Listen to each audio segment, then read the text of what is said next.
I'm Isha Roy, and I'm here with actor-director Mr. Ravi Kapoor. Mr. Kapoor, thank you so much for joining us today. Oh, it was such a pleasure. Thank you for having me. So your film, Miss India America, is featured at the film festival here. Tell us a little bit about the film and what was the inspiration behind the making of the film? Sure. Miss India America, the story is about Lily Prasad. She's 18 years old. She's graduating from high school, and she's super smart, and she's very competitive, and she's going to be a brain surgeon like her father. But then her boyfriend runs off with the current Miss India America beauty pageant queen. And so she decides that she herself is going to become the next Miss India National because she hates to lose at anything. And along the way, she learns that winning isn't everything, and maybe there are some more important things like family and friendship and love as well. And so it's a coming-of-age comedy, and it was inspired by my wife, who I wrote the film with, Meera Simhan. She used to be a beauty pageant contestant back in the day, and we were interested in exploring the idea of winning and ambition in the South Asian community in America.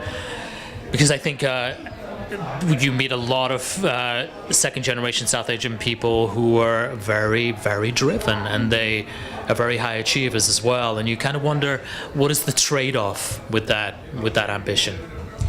So what kind of feedback have you received from the audience with respect to your film? You know, we've had a lot of people that have come up to us and said, God, I recognize that person, that's my daughter, that's my son, and I've seen them being so driven and ambitious, and they've been neglectful of other things. And so we've had a lot of people that have related to the film very, very, very closely. So what inspired you to join the world of cinema? You know, I started acting when I was 15, 16 years old back in England, and I just always felt a sense of kinship with the people involved in it, and I just loved the idea of telling stories, and it definitely gave me a sense of personality and a sense of objective, I think, telling stories. So if you could collaborate with a filmmaker out there or an actor or actress you would like to work with, tell us about your dream collaboration. Oh my God, I've never been asked that question before. You know, there are a lot of filmmakers who I love.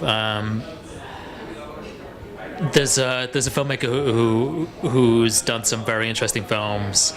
There was a film called Buffalo 66, which is one of my favorite films, and it was done by a filmmaker called Vincent Gallo.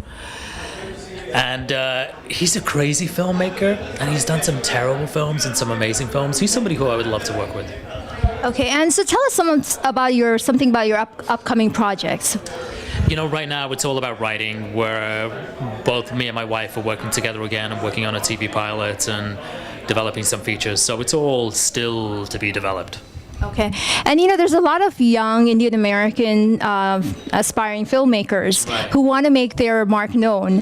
What advice would you give to them to kind of move forward with their dreams? You know, I think what's amazing right now is that I think mainstream American culture is ready for South Asian content.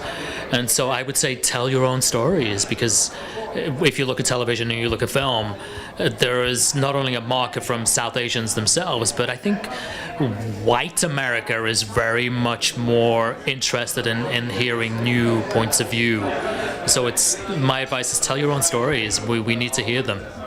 And finally, tell us about your thoughts on the festival so far. You know, so far I've really enjoyed the festival, and I think, you know, the DC South Asian Film Festival, along with many other South Asian film festivals, are very integral in terms of telling our stories, because if we didn't have venues to tell our stories, we'd probably be a little bit more reticent and a little bit more shy about getting on board and raising money and getting the actors together and making film, because it's not easy. And if we didn't have venues like DC South Asian Film Festival to help us find an audience, we wouldn't be as motivated. Well, thank you so much, and wish you continued success with all your future projects. Awesome. Thank you so much. Thank you.